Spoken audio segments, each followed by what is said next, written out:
साम्राज्य न्यूज, सामान्यांचा असामान्य आवाज। पंढरपूर येथे पांडुरंग सहकारी साखर कारखान्याने अवघ्या काही दिवसात हवेतून ऑक्सिजन निर्मिती करणारा प्रकल्प उभारला आहे। पंढरपूर येथील पांडुरंग सहकारी साखर कारखान्याने अवघ्या काही दिवसात हवेतून ऑक्सिजन निर्मिती करणारा प्रकल्प उभा केला असून या प्रकल्पातून दिवसाला 25 क्युबिक मीटर इतकी ऑक्सिजन निर्मिती होणार आहे। ऑक्सिजन प्रकल्प कोविड रुग्णांसाठी संजीवनी ठरणार आहे। साखर कारखानदारात राज्यातील पहिला प्रकल्प सुरू करण्याचा बहुमान पांडुरंग सहकारी साखर कारखान्याला मिळाला आहे।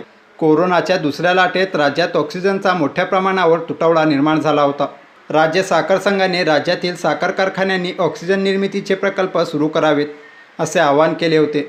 त्यानुसार पांडुरंग सहकारी साखर कारखान्याने परिस्थितीचा भान राखून स्किड माउंटिंग पद्धतीचा हवेतून ऑक्सिजन निर्मिती करणारा प्रकल्प उभा केल्याची माहिती कारखान्याचे चेअरमन आमदार प्रशांत परिचारक यांनी दिली।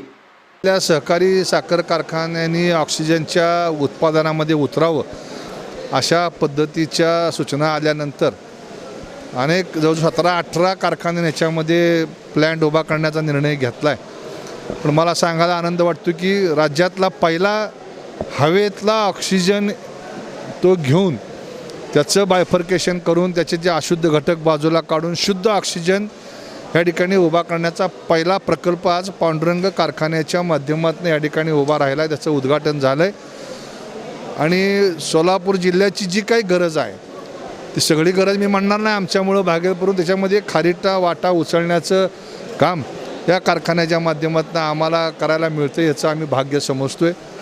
आज ऑक्सिजनच्या तुटवड्यामुळं अनेक संकट आपण सगळ्यांनीच अनुभवलेलं आहे, तुम्ही पत्रकारांनी बघितलं आहे आणि मग सगळ्यांनी थोडं थोडं जर यात उभा केलं तर निश्चितपणे यातनं आपण बाहेर पडू याचा आशावाद आम्हाला आहे। हा जवळजवळ 1 महिन्यामध्ये ऑर्डर दिल्यापासून हा प्रकल्प तैवानमधून ह्या ठिकाणी आणला। मधल्या काळात ते वादळ झाल्यामुळं थोडं त्याला यायला उशीर झाला, परंतु गेल्या 2 दिवसापूर्वी हा प्रकल्प इथं मशिनरी आल्यानंतर एका दिवसात त्या कंपनीच्या आणि आमच्या अधिकाऱ्यांनी तो उभा केला। त्याचं प्रकल्पातलं उत्पादन सुरू करून ते टेस्टिंगसाठी मुंबईला पाठवलं, त्याच्याकडनं काल रिपोर्ट आले आणि आज आपण आत्ता या ठिकाणी प्रोजेक्ट सुरू करतो आहे। 25 क्युबिक मीटर पर आवर अशा पद्धतीनं ऑक्सिजन या ठिकाणी घेतो आहे आणि 24 तासामध्ये किमान जम्बो सिलेंडर जे आहेत ते 100 सिलेंडर ह्याच्यामधून तयार करून दवाखान्यांना दिले जातील की ज्याच्यातून अंदाजे 200 लोकांना तरी आपण प्राणवायू ह्या ठिकाणी देऊ शकू। त्याचा आम्हाला या ठिकाणी आनंद आहे।